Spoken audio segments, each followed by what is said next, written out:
देगा। जजिया एक का इतिहास के पाठकों को पता होगा। तब भी आपके पूर्वजों ने तिलक लगाना, चोटी रखना, यज्ञोपवीत पहनना बंद नहीं किया।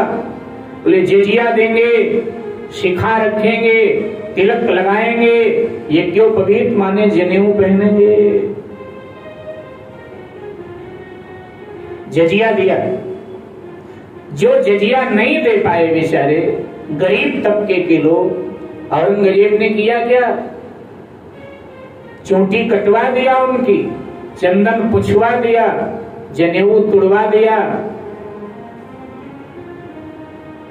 सुना तो ये भी जाता है, सिख इतिहास में ऐसा वर्णित भी है कि 1.25 मन जनेऊ औरंगजेब रोज जलाता था।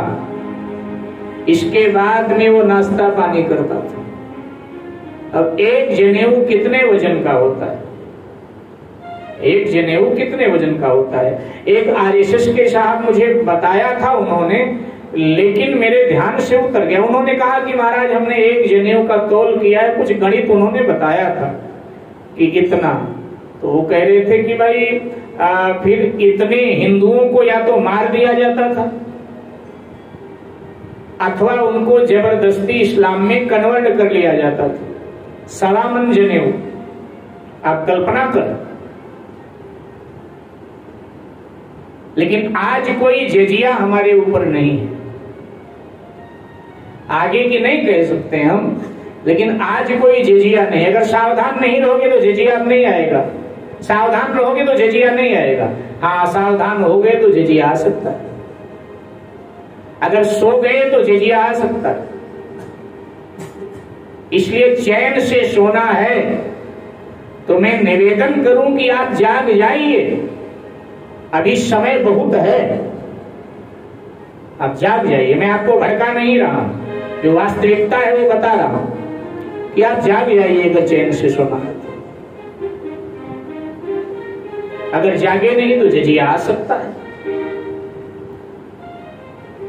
आज नहीं 20 साल बाद आ सकता, लेकिन अगर जागते रहे तो जजिया आने वाला नहीं। और मुझे लगता है कई बार कि थोड़ा थोड़ा जाग रहे हैं लोग। अब देखो हमारे सामने बाबूजी बैठे, गले में माला पड़ी है, लगता है कोई देवता बैठा। हम क्यों शर्माते हैं? हमें शर्म क्यों आती है तिलक लगाते हुए, माला पहन क्यों शर्म आती? एक उत्तराखंड के साहब हैं, किसी अच्छे पोस्ट पर हैं, मैं पोस्ट पूछना उनका भूल गया, गुड़गांव में कार्यरत हैं और पूरे वैष्णव वेश में रहते हैं। वैष्णव दीक्षा है उनकी, वैष्णव वेश में रहते हैं, तिलक आदि, धोती कुर्ता, गले में जपमाली और सर्विस करते हैं। मैंने कहा कि अधिकारी लोग, बोले अधिकारी लोग क्या, ये हमारा वेश है?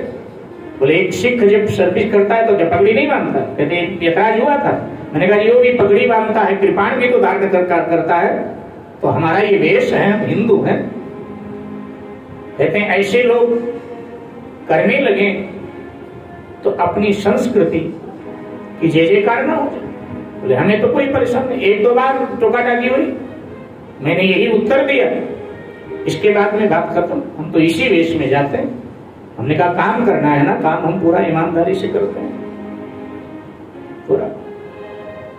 तो मेरे भाई बहन, जब जजिया कर था तो भी यज्ञोपवीत पहनने वालों ने पहना। औरंगजेब का शासन। भूषण कवि उस समय की दुर्दशा का जीता जागता वर्णन करता है कि दुराधर्ष कुंभकर्ष अवतारी औरंगजेब काशी और प्रयाग में दुहाई फेरी रब की, तोड़ डाले देवी देव शहर और मोहल्लों के लाखों मुसलमान किए, माला तोड़ी सबकी। अरे काशी करबला होती, मथुरा मदीना होती, अगर शिवाजी न होते तो सुन्नत होती सबकी। शिवाजी न होते तो सुन्नत होती सबकी। तो साहब अपने संस्कारों को बचाइए।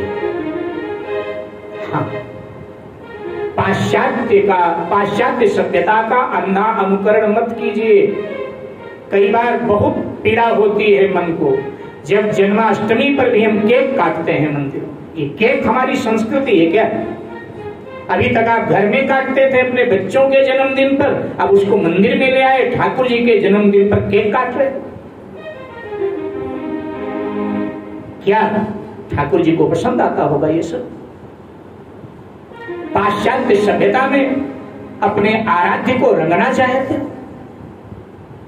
ठीक नहीं साहब,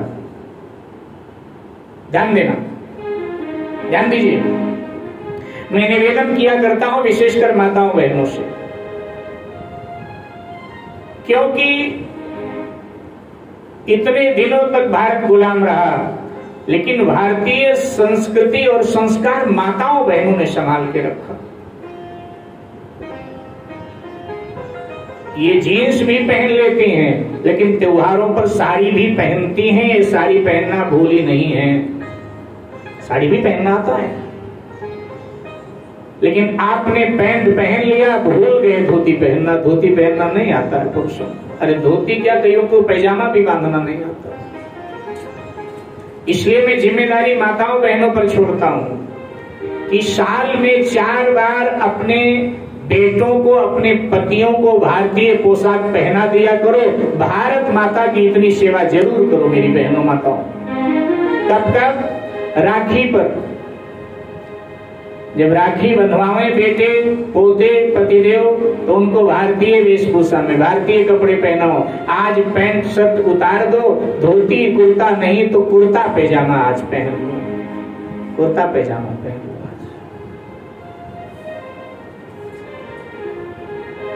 जब शादी की सालगिरह हो, कुर्ता पैजामा पहनो। जब जन्मदिन हो, कुर्ता पैजामा पहनो। और जब दीपावली पूजने बैठो, कुर्ता पैजामा।